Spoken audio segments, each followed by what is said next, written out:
I'm going to play a couple of rounds of Volunteer Exile program from Christopher Chetwood.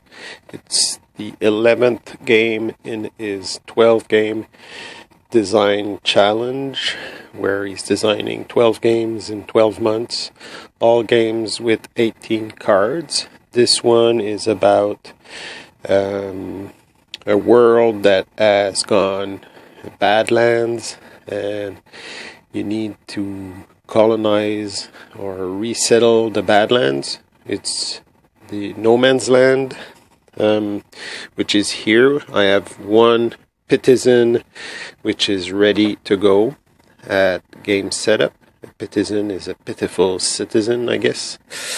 I'm going to play 3 players, so I have a yellow, orange, and green player here. This is the initial settlements, cards numbers 13, 14, and 15 for one each for each player, and also one card drawn from the deck, which is their hands. I've put the pens down to identify each player's area, and I have my guy which will show us who is the active player. Here is the directive, so cards 1, 2, and 3 is the initial directive. In this game, you execute the directive by going down from each column of cards. Now, each green, orange, and yellow columns are only one card high or deep, but it will change.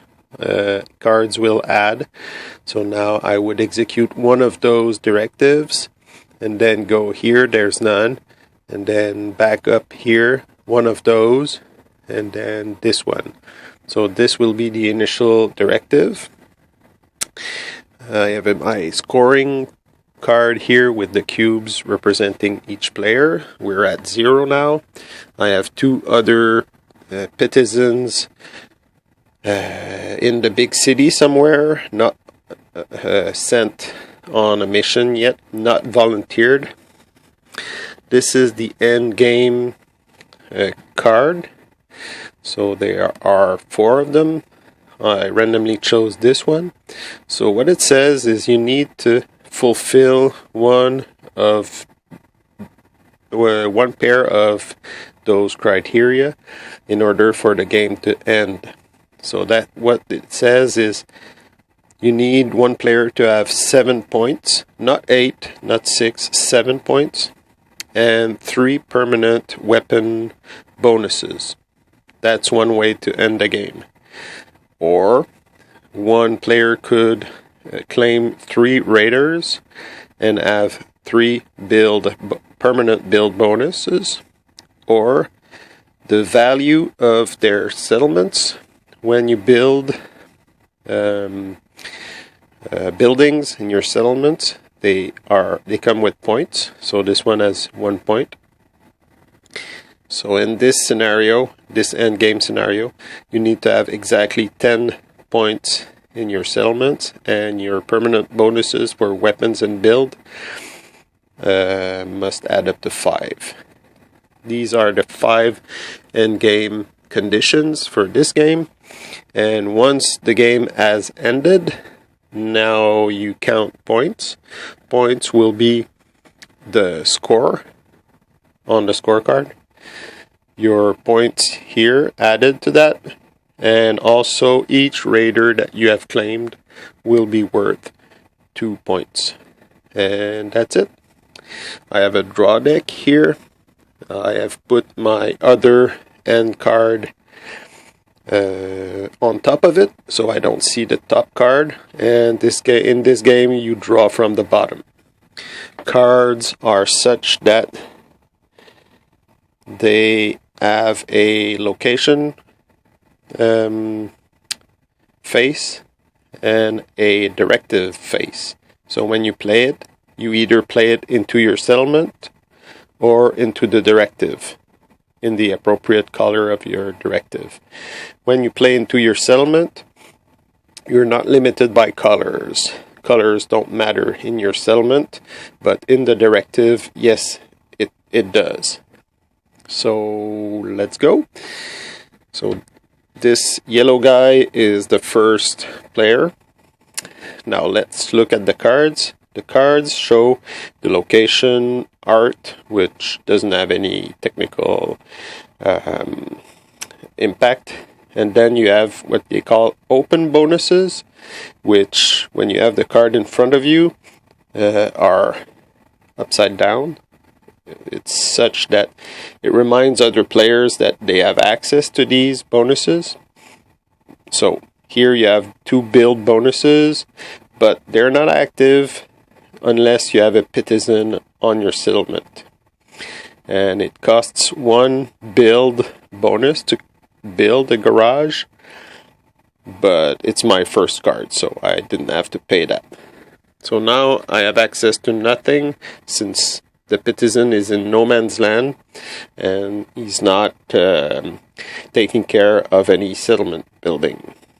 So how the game proceeds is I take my action tracker here and I decide if I want to either place a Pitizen on a settlement or move him around or draw a card. So now I'm going to place a Pitizen. I'm going to place him here on my garage. I could have placed him on other players' building also, but I want to have access to these nice build bonuses here. So I'm placing my Pitizen on the garage. Now he's found some materials and he's ready to build. So that was my first action. I use a D12 to track my actions because the more you complete actions in this game, the more you score. So 1, it's not very visible to the camera, but this is 1. Now I'm going to make action 2. Action 2 can be either play a card or swap a card, exchange a card. So I'm going to go for play a card. Well, no. Swap a card. I'm going to swap a card because I have here in my hands a hardware store. A hardware store has lots of bonuses, so that's nice. It's worth 3 victory points at the end, but it costs 3 build bonuses to build it. Now, here I have only 2 build bonuses available, these 2 open ones. You have build bonuses here and here as well, but they're not available since they have no Pitizens on them. So only 2 bonuses are available right now. This costs 3, but since I chose to exchange a card, what I do is convert my garage into a hardware store. Aha! So this card now goes into my hand, and my settlement is now composed of a hardware store and not a garage anymore. Now that was action 2. The third action is place a raider. What does it look like? It looks like this. Place a raider. You show a dice and a card. So what you do is, well, not roll this one. Damn. Here. You pick a 6-sided die, you roll it, it's a 3. So raiders, what they do is that they negate the effect of Pitizens on settlements. So if I put a raider on my hardware store, now the effect of the Pitizen making the bonuses available is not in effect. So it cancels out the effect of a Pitizen, so there's no bonuses available now. It's like if there's no Pitizens on any settlement building now. I want to show you something. this card, the hardware store, has a minimum raider strength here. It shows a minimum raider strength of 3. That's what I rolled, so I can put it here. If I would have rolled a 2 or a 1, I couldn't have put the raider there. The hardware store is well protected. But now with a 3, I can put it there. This is only art, and these are permanent bonuses. Permanent bonuses say that you, the owner, the player of this settlement building, have access to these bonuses even though there's no citizen on your building. So that's very, very strong. But it's not available if there's a raider on it. So right now, with the raider on the hardware store and the citizen there, no bonuses are available to anyone. So that was my turn. That was yellow player's turn. He's done 3 actions. So the yellow cube goes up to number 3 on the score card. In this game, you never go down in score. You score the number of actions that you have completed, and if it was less than your current score, well, doesn't matter. You are not going down. You're only going up if it's over. If the number of actions you have performed is over the number of actions you had previously performed. So let's pass player to orange player. So turn marker, or action marker rather, goes back here. So it's time for yellow player to play. First action again, he has to play the directive. Directive says either move a meeple or citizen, or draw a card. Well, he's not going to be able to produce 2 build bonuses, even though he goes there or there. That won't be possible, and the card that he has in his hand is a 3 build bonus card, the hotel. So he won't be able to build that in this round. So he won't do that. He's going to draw a card. Let's do that. So when you draw a card, you draw from the bottom of the deck. And he's drawn a depot. A depot is also well protected, has build bonuses, but it's easier to build, less victory bonus, but permanent bonuses still. So that's good. Oh, one thing I have not done when the yellow player's turn ended is lower the raider strength by 1. Each raider in play lowers in strength by 1 each turn. So that's good. And also I should have checked the hand size limit. The directive has different kinds of limits. The yellow directive shows that I can only have 1 card in my hand at the end of the turn for now. The orange card directive shows how many raiders can be in play at the same time, and the green card directive shows how many citizens are available from no man's land. So now it's only 1, so that's why there's only 1 citizen in play for now. The other 2 citizens will eventually come, like right now maybe. Because now this orange player is going to execute this directive, which is play a card. He's going to, just for the show, play this green card he has in his hand into the directive. See? So now he's going to add 1 citizen into play from no man's land. So how do you put this card in play? Well, you just overlap the current deepest directive card, like so. But he's here now, so he's not going to be able to execute these two new actions. It's going to be for the green player to try them out. Poor orange player sacrificing himself or herself. So that was action number 2. Action number 3, he's going to move the raider around because there's a maximum of 1 raider in play and he's here. So he's not going to be able to add 1, but he can still move 1. You need to execute the actions when you activate them. So he cannot let the raider here and say, well, I opt to leave it there. No, you have to move it. So he's going to move it. Well, doesn't want the other guy to get ammo, and this here has an ammo bonus. Oh. Anyway, yeah.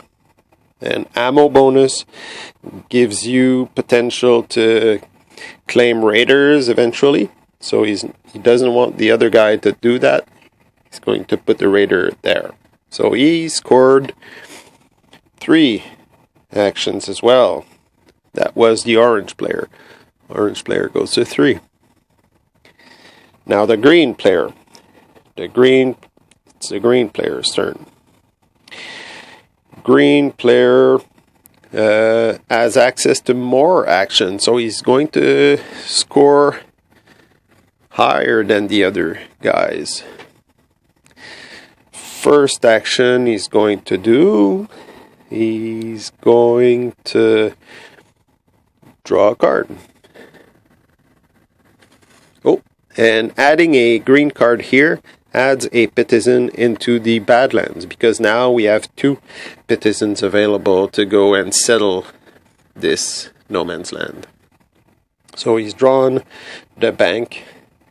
Bank is nice to kill raiders. Oh, one thing I didn't do again is when this guy's turn ended, raider strength should have gone down.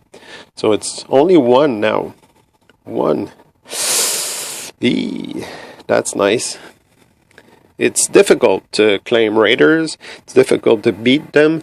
What you need to do is bring a Petizen on a raider infested card and have at least enough weapons bonuses in play, available in play to beat the raider. You can also spend ammo. Ammo is represented by ammo cubes to add to your raider attack. Well, defense, I guess. So now he's drawn a card. He's going to. This is either draw another card or discard a card. So what does he do?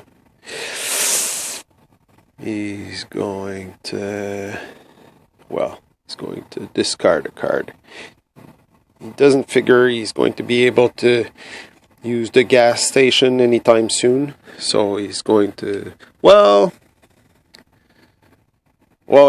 he's going to discard a card. So he discards this card.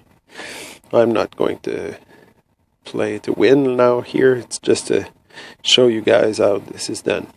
So third action he's going to do, he needs to move the meeple around or put another one from no man's land in play. So he's putting it here on the 7-11 card, which gives 1 build bonus and 1 weapons bonus. Oh, darn. I have not played this well. When the raider came from discard to discard, it freed up the 2 build bonuses here. So this guy could have built the gas station. But anyway, doesn't matter. It's going to do something else. Now, 3 is placing the meeple here. Now, fourth action, he's going to play a card. Now, in his hand, he has the bank. The bank needs 2 build bonuses to build. And there are 1, 2, and 3 available right now. So he can play the bank into his settlement. So now he has a 2-card settlement. Just trying to show you the whole card here. So this card we hadn't seen before. So you have open bonuses available to all players if there's a citizen on the card. So build bonus and a weapon bonus. And also a ammo bonus, but on the side of the player. So this is the owner bonus. When you place a citizen on that card at that moment, you can gain an ammo cube if you do. So now he has a bank. That's very nice. That was his 4th action. Now, as his 5th action, he's going to be sending the raider. Well, it doesn't matter because now let's place it here. But at the end of his turn, the raider goes down by 1. He was at 1, so raider just goes away. We have no raiders anymore. So that was his turn. He's done 1, 2, 3, 4, and 5. 5 actions. So green player actually goes to 5 here. Now, when you have ended your turn, you should have the reflex to check the end game conditions. We're nowhere near the end for now. No one is near 7 score. No one has claimed any raider.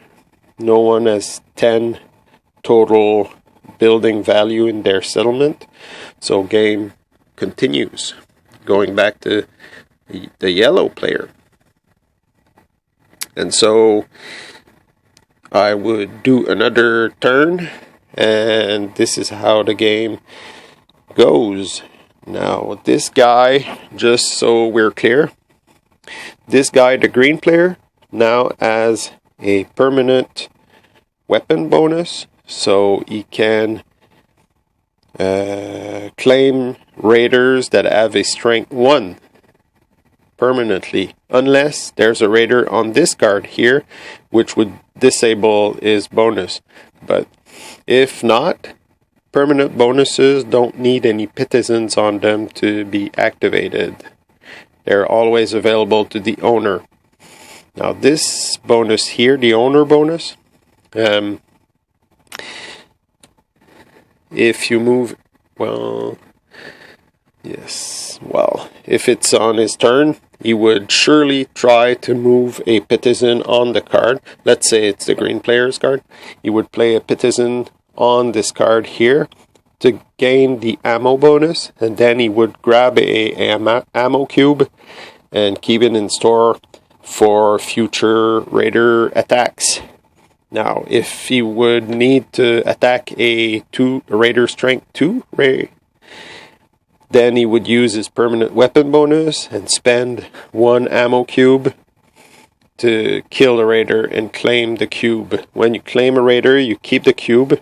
It's not available for the game anymore, and it's 2 points at the end. This is claiming raiders, but in order to do that, you need to have a directive that allows you to claim raiders. This is this one here. You would need to follow the directive and end up on this icon here.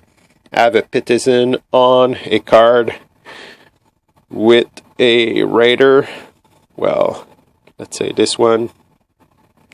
Now, if it was like so, this citizen is on a raider infested card. This guy has 1 weapon bonus available, and he has 1 ammo to spend.